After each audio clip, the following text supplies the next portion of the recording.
In a world where trust is shattered and love is tested, one channel dares to uncover the untold stories of heartbreak and betrayal. Welcome to Heartbreak Chronicles, where real-life tales of infidelity are unraveled, secrets exposed, and lives forever changed. Join us as we navigate the complex world of relationships, offering support, understanding, and a place for those who have faced the pain of betrayal. Subscribe to Heartbreak Chronicles now, because every story deserves to be told, and every heartbreak deserves to be heard. Story 1. I'm feeling a lot of anger toward my ex-wife's affair child after being asked to be his father figure. This post is about me, my ex-wife, our 2 sons, and the affair my ex-wife had that resulted in the end of our marriage, as well as a 3rd child, we'll call Max. I've been thinking about posting something like this for a few days. I have to admit that reading the recent post by you divided by throwaway in a college one is the thing that's pushed me to sit down and try to type this out. I think that what I want to talk about is parenting stuff, but I'm going to start by talking about the affair and dissolution of our relationship.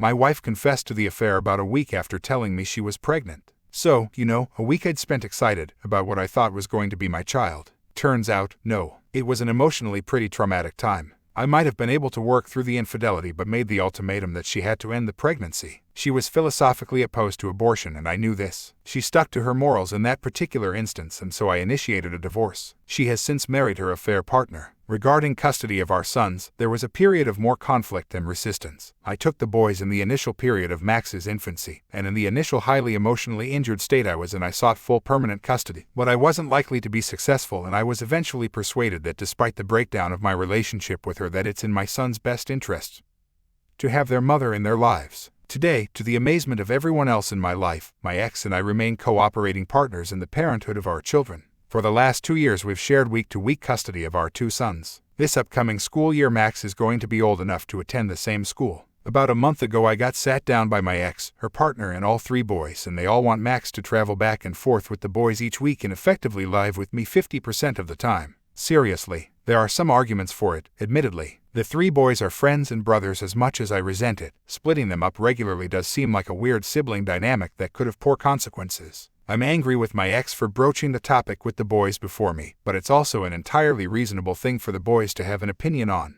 I agreed. What was I supposed to say? No, why not? I can't say because I hate that Max exists. So, I said okay. I do hate him. I know he doesn't deserve to be hated. I know he's no more responsible for the circumstances of his conception than any of us. But knowing that doesn't seem to matter. He's a walking, talking reminder of all the worst emotions that I've ever felt. I'm coming to the end of his 2nd week staying with us and the boys. We have moved him into my home and made space for him. I hate the sound of his voice. If he needs help in the kitchen, I am immediately annoyed with no good reason. I'm constantly angered by his limitations that are entirely in line with being a 5-year-old, things I would never get angry with my sons over. I'm short-tempered and just energized with this useless visceral anger. I feel like the last years of my life have been a carousel of humiliations and degradations. The only way I've been able to keep everything together is constantly repeating to myself that pragmatic argument that no matter how authentic my grievances are and no matter how justified I am in my anger, it doesn't help me or my sons for me to devolve into an embittered rage hermit. Just hold my tongue, breathe deep, and force myself to do the thing that will actually help. So I remain in regular contact with their mother, and I talk to her politely on the topics that I have to. Since recognizing that I don't have the legal power to exclude him from my sons' lives, I have been cordial with Max's father. That I've been able to do these things has been the only thing about myself worth feeling good about. But maybe it's not worth feeling good about. Maybe I regret being civil. Because in Max's presence that pragmatic argument is just not enough. It's like all the anger I've set aside through sheer force of will returns at once and possesses me while I have to talk to him. I thought I was doing the right thing, but if I had remained combative and negative, I never would have ended up in this position. What should I do? I'm constantly thinking I want to back out, to say no, I can't do this, I'm sorry. But how could I justify that? No one else in the situation will be happy with that. The boys certainly don't understand why there would be a reason for them to be treated differently based on their parentage. My oldest has told me so explicitly, in a moment that made me feel both proud of him and ashamed of my own anger. Their mother and her partner would be upset. Part of me doesn't care and bitterly assumes they're just trying to get some free time for themselves out of this, but I'm trying not to dwell on that. My ex makes good arguments that this is in the best interests of all of the children. But part of me just remembers how long she lied to me and how totally I trusted her at that time. It seems like the only thing to do is the same thing I've ever done, suck it up and get over myself and my anger. But if I do that, then I have to actually do that. Even if I'm being a responsible babysitter for Max right now, he deserves to live in a home where he is loved, not merely tolerated. Can I do that? Maybe I can't do that. I'm scared of a path forward where I can't work up the nerve to back out of this arrangement and consign myself to getting over it, and then I actually don't get over it, but rather dwell ever angrier with how my life has turned out and take it out on the undeserving around me. Update. Hey everyone, it's been a few weeks since you heard from me. I guess I'm kind of in a spot to update now. So, my post got a lot of feedback and it was pretty much unanimous. I heard from lots of people, parents and sons and daughters in blended families, people who'd been cheated on themselves, people who were Max in their own families, and you all told me what I should have been able to admit myself, that this was not normal, that no one had ever heard of an arrangement like this. I resolved to end the arrangement and met with my ex-wife and her partner to tell them a few days after I posted, midway through their custody week. Many people advised me to speak to my boys about it first, like my ex did to me, but I wanted to deliver the message before having to take Max again. I was thinking that it might be better to instead call them out on that behavior and try to get them to agree not to include the boys in that level of discussion before me, and then we could all sit down with the boys. The meeting did not go well. They were both pretty mad at me. I had tried to prepare for it to be uncomfortable. I told myself just to be polite and firm, that I didn't owe them an explanation beyond "I'm sorry, it's not working out."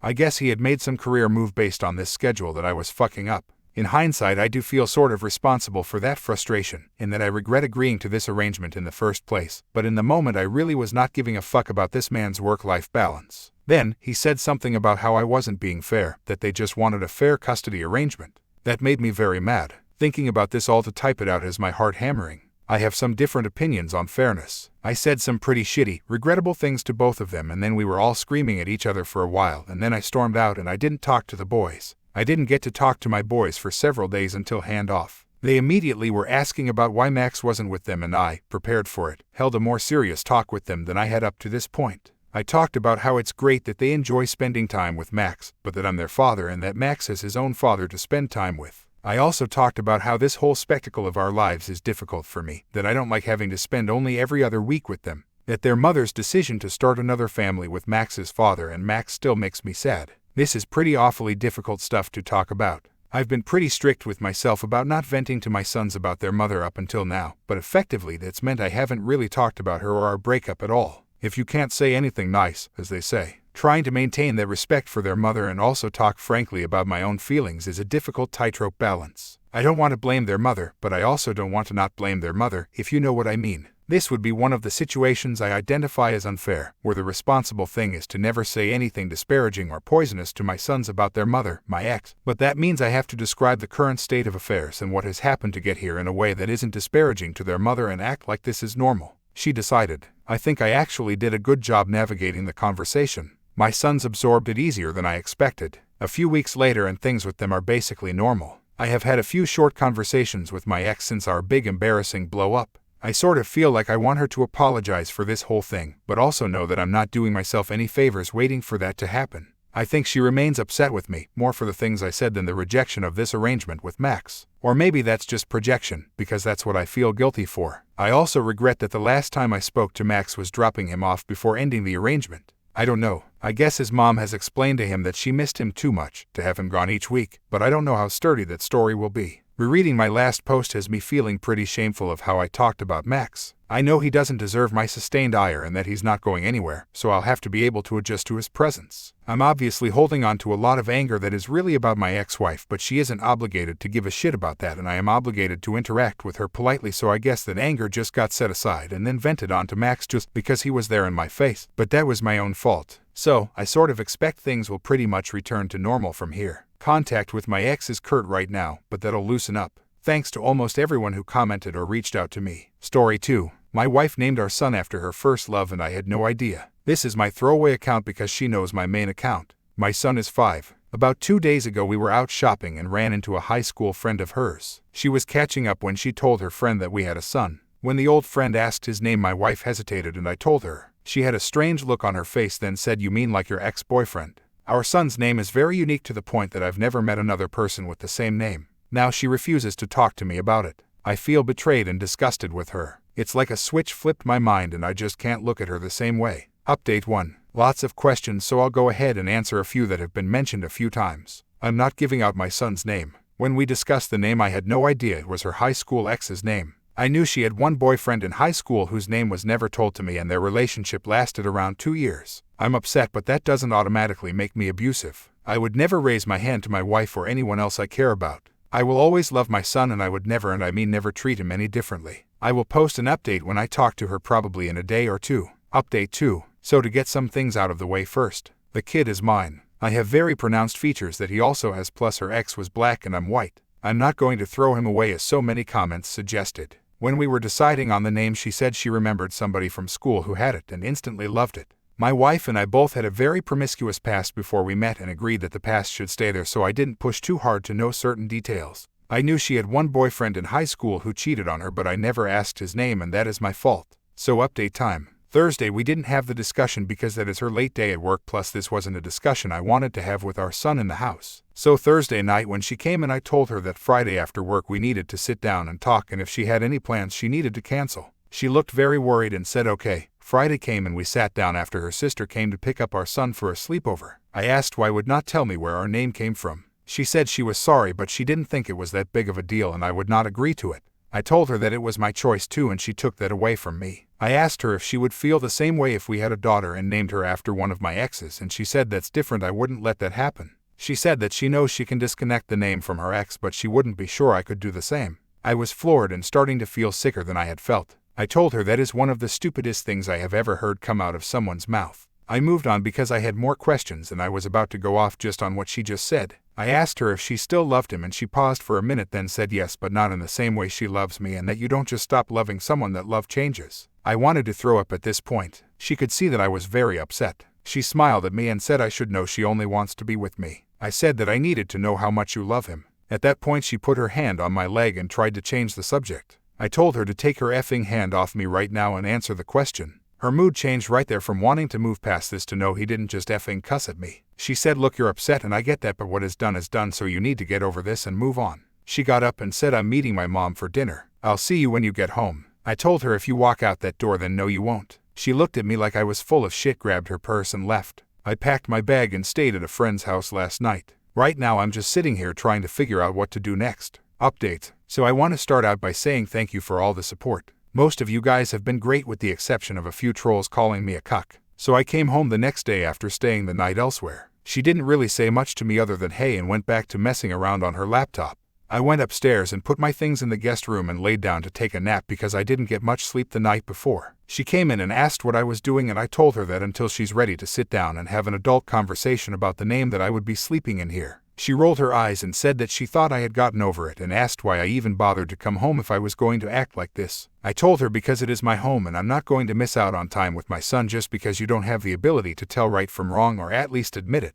She stormed off and that was that for that day. The next day she and I came home from work and she was on the couch waiting for me. She asked what it was going to take for us to get back to normal. I told her that we would need to see a marriage counselor first off and consider changing our son's name to his middle name. The look of rage on her face when I said that last part was something I don't think I've ever seen before. I hate to say it, but it made me a little happy to see it. She told me to go F myself and that was never going to happen and stormed off. We didn't talk the rest of that day. The next day rolled around and my wife hadn't gotten home from work. Someone started knocking on the door and it was her parents. They said we need to talk, so I invited them in and we sat down. They said they know what she did was wrong and they always knew, and so did her whole family and all her friends. They apologized to me for keeping it a secret and said that they agree with counseling and they would be happy to pay for it, but changing his name is going too far. I told them thank you and that I haven't made that decision without a lot of consideration. I told them that you really don't know what you would do till you're in this situation. After a little more talking they left and asked me not to tell my wife they stopped by. I agreed. Shortly after they left I called around and found a counselor and made an appointment that worked with both our work schedules. When my wife came here I told her about the appointment and she just walked off not saying a word.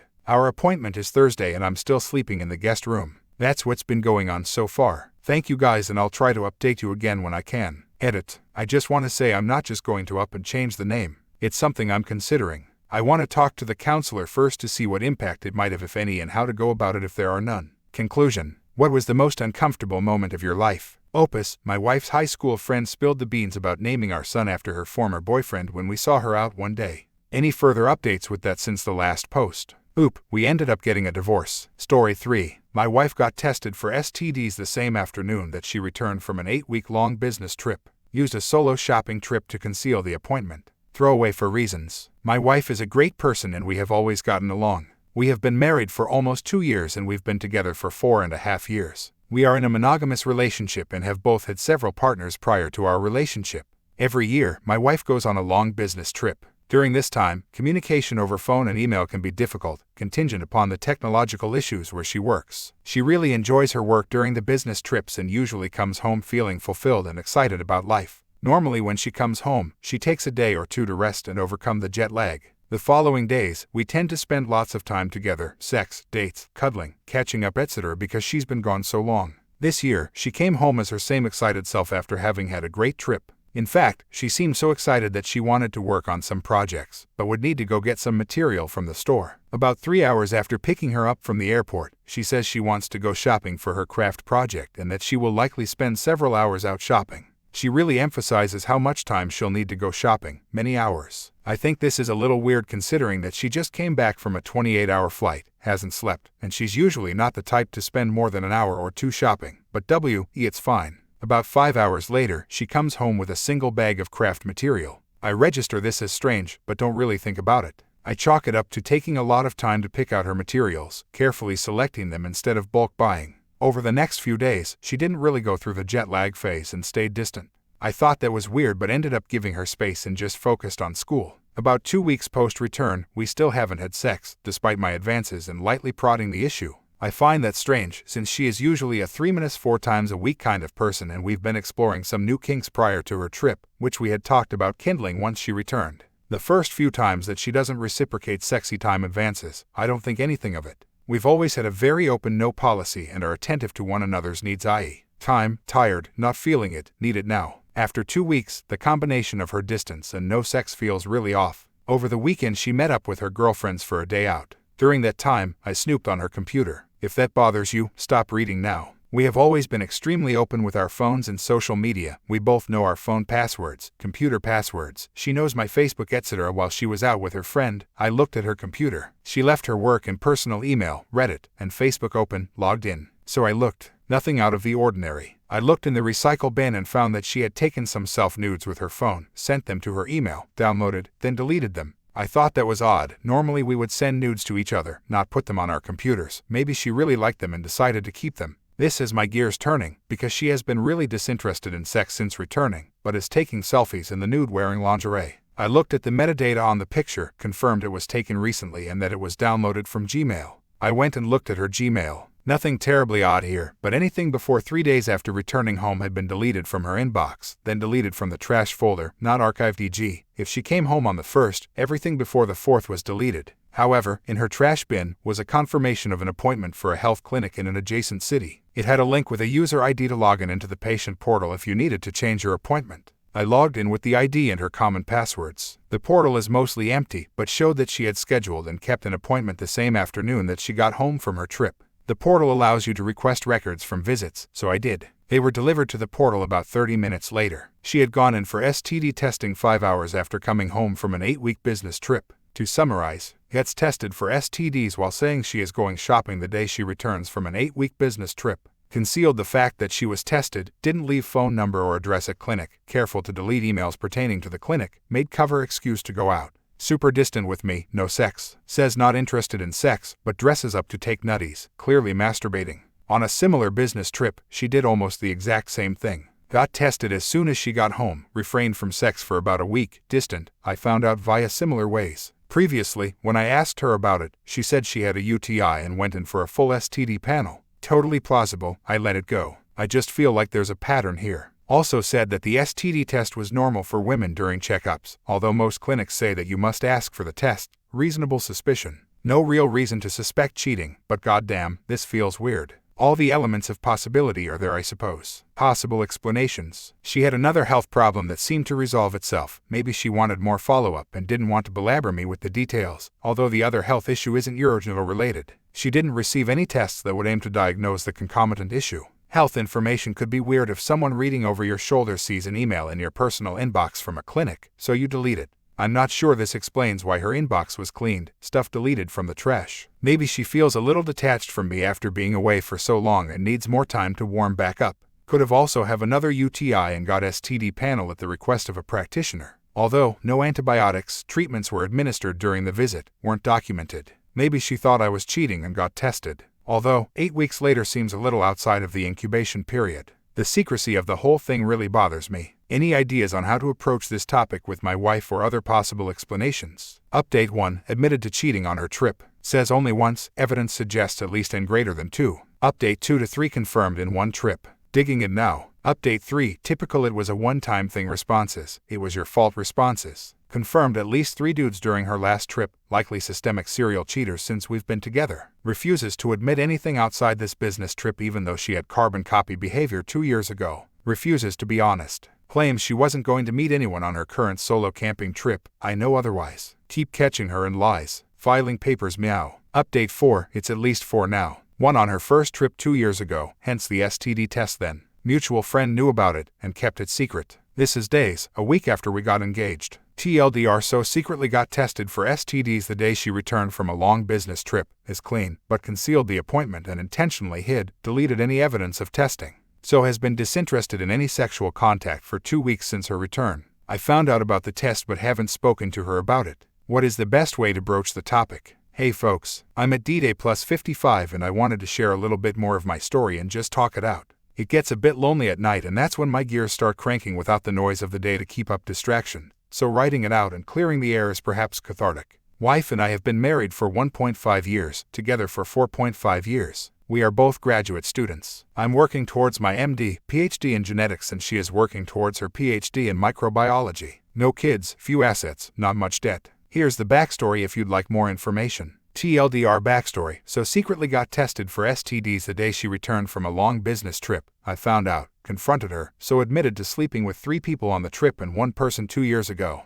Luckily, we study at different schools. I'm on the West Coast and she studies at my undergraduate institution in another state. When I found out and confronted her, she was on her way back to her school to do lab work and have committee meetings. So our communications were largely conducted via text messaging and email. She was too much of a coward to speak to me on the phone. I suppose the discovery of infidelity in one's relationship is shocking and painful, and begins to pave an arduous road towards the penultimate reconciliation or the parsing of community property. In my case, it's been the latter. It's not the sex that bothers me, I can understand those inclinations, I'm a biologist. Attraction, emotional investment, feeling wanted, the taboo of risk, adrenaline, those things make sense to me. What I could not understand is how my wife, someone I adore and respect immensely, could lie to her affair partners about who and what I am. It's like her inner monologue flowed freely to them, her true thoughts about me expressed vocally. That made me physically sick. I'm not a bad guy, I've always been there for my wife. We jived on every level from toilet paper orientation to politics, humor, hobbies, and sex. It just doesn't make sense. During the post-mortem, I've often come to the realization that, as a partner on a two-way street, I could have always done more or achieved a stronger marriage. That's the sentimental part of my brain saying, look at all these missed opportunities for communication and growth. If you had really loved your wife, you would have figured it out and met her needs. That's a deadly game of roulette to play. The retrospective what if on infinite regression plays discordantly upon the soul. If the discovery of infidelity wasn't shocking enough, I also asked my wife to reconcile. She denied. I gave her a list of demands with 7 items. The header reads, the ground rules. If you choose not to comply or I suspect that you have failed to comply with these rules, I will divorce you. Here is the abridged version of what I asked for. You will allow me unfettered access to your phones, accounts, devices, and computers at any time without hesitation. You will forfeit and show me all communications and materials of all extramarital relations that you've engaged in, no matter how minor or how insignificant you feel they were. You will allow me to professionally recover data from your phone and other devices. If there is something that you haven't told me yet or haven't given me the full story, this would be a good time to do so. I extend you amnesty for other grievances notwithstanding lying. You will contact all parties that you've engaged with, in any way, and explain that you were in a monogamous relationship, your husband knows, and that you effed up. You will apologize for misleading anyone about your relationship status and you will contact their partners and explain what happened. You will get tested for STDs and STIs every month for the next 6 months, including blood panels. This information will be made available to me at my request.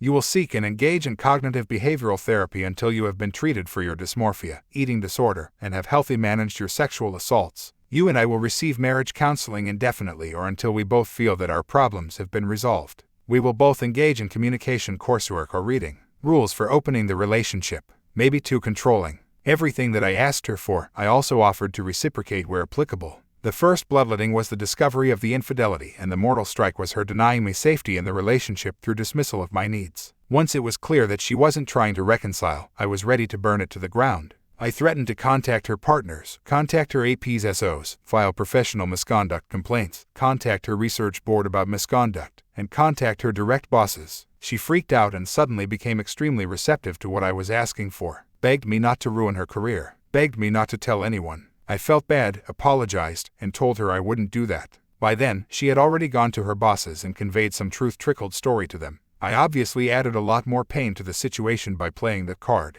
This was almost a month ago. She filed for divorce the next day, threatened to file an order of protection so that I wouldn't contact people in her life, and then told me she couldn't forgive me for threatening to expose her like that. That's when I woke up. I had been drowning, undergoing hemorrhagic shock, and the hypothermia was creeping in. I had been desperately trying to get my wife, on the shoreline, to throw me a life preserver. My actions caused her to get her feet wet and she couldn't handle it.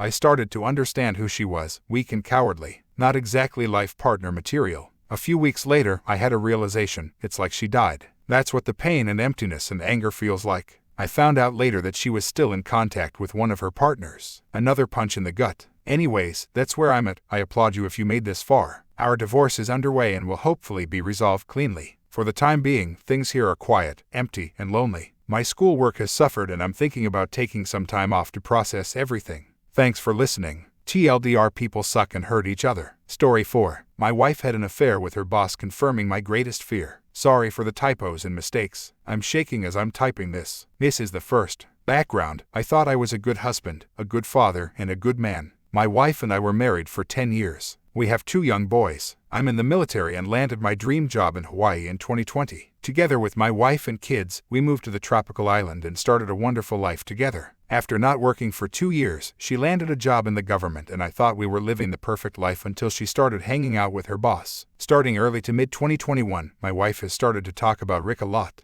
She had a bit of excitement when she talked about him. She talked about him like a giggly schoolgirl. I started to notice it more and more until one day I yelled at her to stop talking about him so much. I have some major insecurities about infidelity from my prior relationship.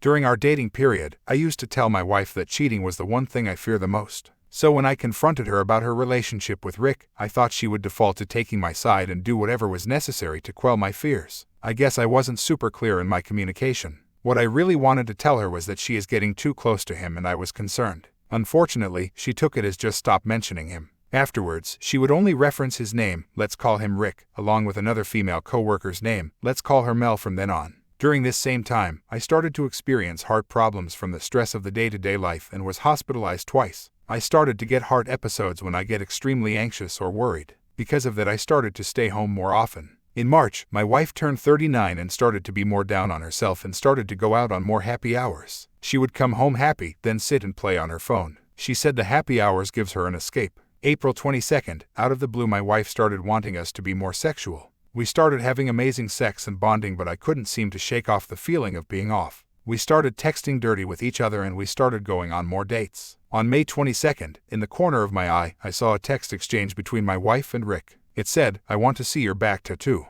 I confronted my wife on this, and she immediately started sobbing and asking for forgiveness. I told her that this was inappropriate and I have had issues with him since 2021. She said she would revert back to being friends with him and will stop texting and being flirty. Like a cuck, I told her she can remain friends with him, but I felt like I needed to save face ... for some reason. I saw on her phone that Rick activating disappearing messages that very day. After that, I couldn't trust her totally, but I thought it would go away once we moved back to the mainland. In June, we moved from Hawaii back to the mainland US. We lived with her parents until we were able to move into our new home. During that time, our sex life remained high and amazing. I got a new job where I was able to stay home and work on the house more often, and she was able to land a job that she enjoyed. Things seemed to be going well. Trickle truth. On Sept 22, my wife told me that she had an emotional affair with Rick. She told me that she had a conversation with him a week before we moved and confessed that she had feelings for him during a happy hour. She also disclosed that a week after we moved, she called him to tell him that she loved him. He apparently agreed and said the same. Since then, they chatted using WhatsApp and over Skype at work. I looked at her phone and she deleted all of the messages along with his contact information. I totally lost it and spiraled down a pit of despair. I told her that I was heartbroken and raging. I knew this was going to happen. She apologized over and over and said she will work to rebuild our marriage and trust. She would do everything and anything for us. At the same time, she told me that she couldn't just get over her feelings for him, but she will do everything in the world to get rid of that. I knew she was trying, but I could see her pain. Just to prove to her, I took a photo of her so I can show her later on. A few days later, I started getting an intense urge to disappear. I started on medication to help me with these intense urges and got my feelings under control. In mid-October 22nd, things were starting to get back to normal on the outside. I still felt like I wasn't good enough and my self-esteem was in the dumps. However, I definitely went through the sipping stage with my wife. We bought fireplaces and planned getaways. I still felt empty but thought I could make it through. However, later in the evening, my wife wasn't right. She confessed to me that she saw him and Rick had family in the area and visited her. She took time off in the middle of the day to spend time with him at a park. She said she wanted to be at a place without alcohol and in public. She had to see him one last time. She said they walked around in the park the entire time until when it was time to say goodbye. She went into his car to say goodbye and cheated on me further. She said they only made out and nothing more happened. After I heard the news, I totally lost my mind. I cried and screamed harder than I had my entire life. The kids, who were asleep, were woken up. I yelled at her and told her that she has crushed my heart and scarred our children. Once again, she apologized over and begged me not to leave. At the end of October 22nd, I was looking through her emails trying to piece together what happened and I found a hidden email with his phone number with the subject of maybe. I confronted her again. She gave me the entire truth. The truth I asked for back in May and Sept. After that, she said she was totally over him and any lingering feelings have blown away. The hurt and pain that I showed snapped her out of the lie that was the affair. Today, I have reported Rick to HR for showing preferential treatment and having an affair with my wife. I don't know what has happened. My wife has sent a note to his live-in girlfriend to tell her the truth of what happened. My hatred for him and the disrespect is deep. Hawaii allows legal suits against APs and I'm looking at options. I told her we can reconcile but I still have not forgiven her and I will likely never forget. We have been more honest and probably closer than we have ever been. We have gone to 2 types of marriage counseling and individual consenting for my existing PTSD. I know that this wasn't my fault but when I look at the timeline, I could have influenced the outcome. I know my wife loves me and she said it was a mistake ... but I believe a mistake is a single action, not a series of actions. I want to reconcile and I want to be able to try one more time but mourn and grieve every day. Edit, she has told her family and all of her friends. They have all sided with me and has offered support for anything I need. I have also contacted the AP's partner and she confirmed basically the same story my wife has provided. I have also checked through prior phone records to confirm the timeline and it checks out, except all the WhatsApp messages that are now gone. My wife isn't exactly tech savvy, so if there were photos that she took, they would be on our shared photos app. I plan to go to her work and see her message history on her computer, unannounced, to quell any other lingering thoughts I have. I may pursue a poly just to confirm. Any other suggestions? I'm confident the affair has been over since D-Day 3 but now I'm just trying to understand the timeline more. Or am I just crazy? Update. Here is the note my wayward wife sent to the AP's GF as a confession. I am so sorry for the harm that I have caused you. My relationship with Rick was completely inappropriate and I'm so sorry for the damage that caused. I've confessed everything to my husband and can see how deeply I hurt him. I know you must feel the same sense of betrayal. He has asked me to confess to you everything that happened. I am trying to do everything I can to support his healing, so here's my account. I'm sorry if the details add to your pain. Somewhere around the end of March 22nd, Rick and I started to get closer. We were talking and going out to happy hours and at first it felt like we were just becoming better friends. But talking and drinking and spending time alone together lead to flirting. Around the same time we started texting each other. Again, it started friendly but turned inappropriate, and I found myself hiding my texts from my husband. I think the flirting went on for a few weeks until my husband called me out for being shady and hiding what I was doing. I apologized at that point and told him that I would stop.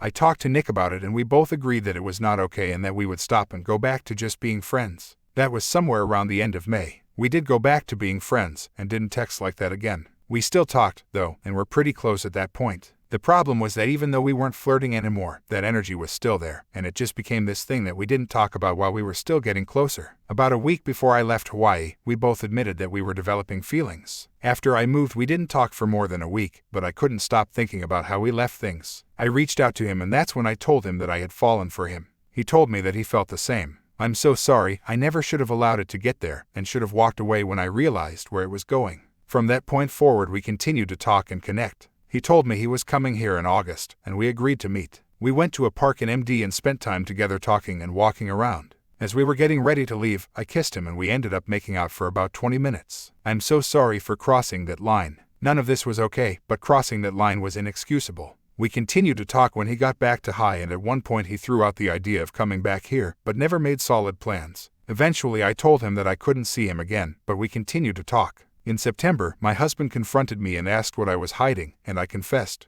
That's when I cut off contact with Rick. Again, I'm so sorry for disregarding your feelings. I was completely disrespectful of your relationship and I know that my actions were unforgivable. I won't contact you or Rick again. I wanted to share the note she sent to the AP's GF. Any ideas on how I can validate the overall truth? Both my WW and AP both say they were not physical. Any advice on how to proceed is greatly appreciated. Story 5. Discovered my wife's affair the day she was admitted into hospital. Now years later she can't accept my engagement to my fiancé. If ever there was a prize for the most horrible way to learn of your significant other's affair, I would probably win it and be in its Hall of Fame. Like so many people in this sub, I suddenly found myself as a member of a club that nobody ever wants to be part of. I will never forget the sound of my ex-sister-in-law's voice as she kept saying I'm sorry over and over on the phone while I drove home from a week-long business trip. I was confused and had absolutely no idea what she meant, but only after I managed to calm her down somewhat did she inform me that my wife was in hospital and that I needed to hurry home. My mind went into overdrive as I tried to get more information as well as not crash while I began speeding to get there faster. The only thing she told me is that it was an assault, then cut the call and wouldn't answer when I tried to call her again. A bit of background. My ex and I met in our mid-22nd. It was through a mutual friend at a barbecue. At first she seemed almost too good to be true. Not only was she incredibly beautiful, but she was also shy and introverted. It took a while for us to officially date, but once it happened I was over the moon. When we first tried to get intimate she suddenly started crying. I freaked out and thought it was something I did, but she apologized the next day and told me she was triggered. As it turns out, 2 years before meeting me she was in a long-term relationship and a guy that was abusive both emotionally, physically as well as mentally. He would degrade her during their moments of intimacy, then apologize afterwards. She had a flashback but reassured me it had nothing to do with me, so we took things slow as she was still in therapy. It was tough, but because I loved her I believed once we got over this it would make our relationship stronger, and for a while it honestly appeared that way. Fast forward another year and we'd gotten engaged. I was fortunate enough to be able to buy a house for us courtesy of inheritance from my late uncle. Things were going great and I half-seriously suggested we plant a peach tree to signify new beginnings, and she was all for it. We were wedded not long after that, and quite frankly it was absolutely amazing. Of course we had our normal ups and downs like every married couple, but I considered us more lucky because she always made it a point to never go to bed upset with each other, and she would always point out gently if I did anything to upset her. Sometime later life basically happened and I was promoted at my job. It meant more pay, but it also meant I would be traveling more for work conferences and business meetings. I noticed she had been getting down a lot more and wasn't being as intimate as before. She would keep her phone close to her and even stop gently addressing things that upset her. I tried to talk to her about it, but she assured me that she was fine and this was a phase she was going through, and having no reason to not trust her I let it go. She would sometimes go to her sister's place and spend the night telling me she just needed a bit of girl time with her sister. The day I got that faithful phone call was the day she was meant to be keeping her sister company again. I remember rushing into the hospital barely breathing and frantically asking about my wife when the world's most understanding and patient police officer sat me down to explain what happened. He told me he was a friend of my SIL and he happened to respond to a domestic disturbance call. He arrived on the scene to find a couple fighting. The supposed boyfriend was on top of the woman punching her and she was screaming trying to scratch him. This didn't make any sense to me because 1. This had nothing to do with my wife because we're married, and 2. Literally everyone who knew my wife knew she wouldn't do that. He gave me a knowing look and placed his hand on my shoulder, then told me to be very calm because said girlfriend was actually my wife. If it weren't for the severity of the situation I would have laughed in his face, but something in the way he said everything made me believe him. I then was ushered in by a nurse to see my wife, and what greeted me to this day I still can hardly find the words to describe it. I just stood there for what seemed like an eternity. Then a doctor came and explained her injuries to me. The jaw was slightly fractured, her left eye was completely swollen shut and had massive bruising covering half of her face as well as 3 broken ribs. Then the doctor dropped another bomb and told me she was pregnant. I still couldn't understand how this happened. Then I caught sight of her sister. She at first tried to avoid me, but at the persuasion of her police officer friend she told her what she knew. It turns out my wife's ex had gotten in contact with her 5 months ago. He was doing this redemption pyramid step thing where he would apologize to people he has wronged in order to clear his karma. They began talking more, then he convinced her to meet up for coffee and show her he was a changed man. Obviously old feelings resurfaced, coupled with the fact that he appeared changed. Now it soon developed into an emotional affair. My wife approached her sister for advice, who told her to take things slow and just get it out of her system if she needed to, which then led to a physical affair 3 months later. She actually told my wife that she should at least make peace with her ex in whatever form it may be, and even offered to cover for my wife once in a while. My SIL was in tears at this point and kept apologizing to me, saying that she didn't know about the abuse as my wife never told anyone other than me and her therapist at the time about it.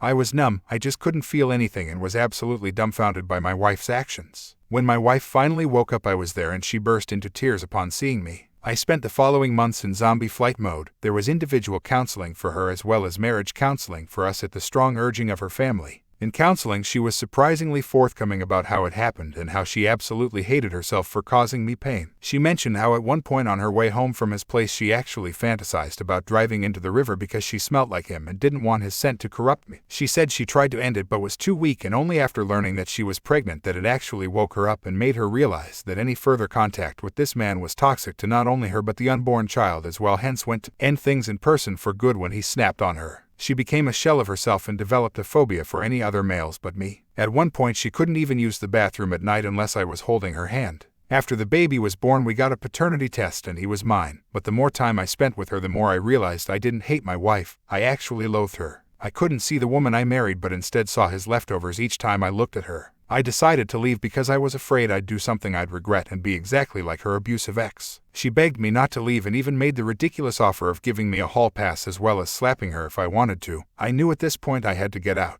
She was actually very generous during the divorce. She moved back into her parents and signed a very well thought out co-parenting plan issued by the courts. Moving forward 3 years later, I met my now fiancé by chance. I was in a bookstore with a buddy of mine and we were discussing Egyptian mythology when this beautiful woman approached me to correct me on my pronunciations of the Egyptian gods and cities. Needless to say, immensely impressed by not only her understanding but also by the fact that she is Egyptian herself. We exchanged numbers which eventually led us to dating. When I finally proposed to her it was actually in front of the peach tree I had planted years ago. I got down on one knee but before I got my answer she ran into the house then came out with a ring as well. Turns out she was actually planning on proposing herself because she was madly in love with me and she just didn't want any other woman to have me. My son, in all his sweet childlike innocence, told his mother what happened because he was present when it happened. My ex literally showed up that night in the rain yelling about how could I propose to her in front of our tree. And that this isn't the end of us. I am completely exhausted at this point. I cannot go NC because she is the mother of my child, but she is basically harassing me and my fiancé. How do I convince her to move on, to get over her fear of men and not force me to get a restraining order? Sorry it was long but I am really desperate. Edit. Wanted to ask a question to the insightful women of Reddit. Something that still bugs me to this day is the fact that she even made time for her ex who took pleasure in destroying her only for her to suffer a much worse fate. Is it normal for the abused to want the attention of the abuser even if she might hate him? Edit 2. Forget to add this in the original post. When my fiancé presented me with the ring which she was going to use to propose to me, she had an engraving on the inner band which states to my pharaoh. Damn, I love this woman.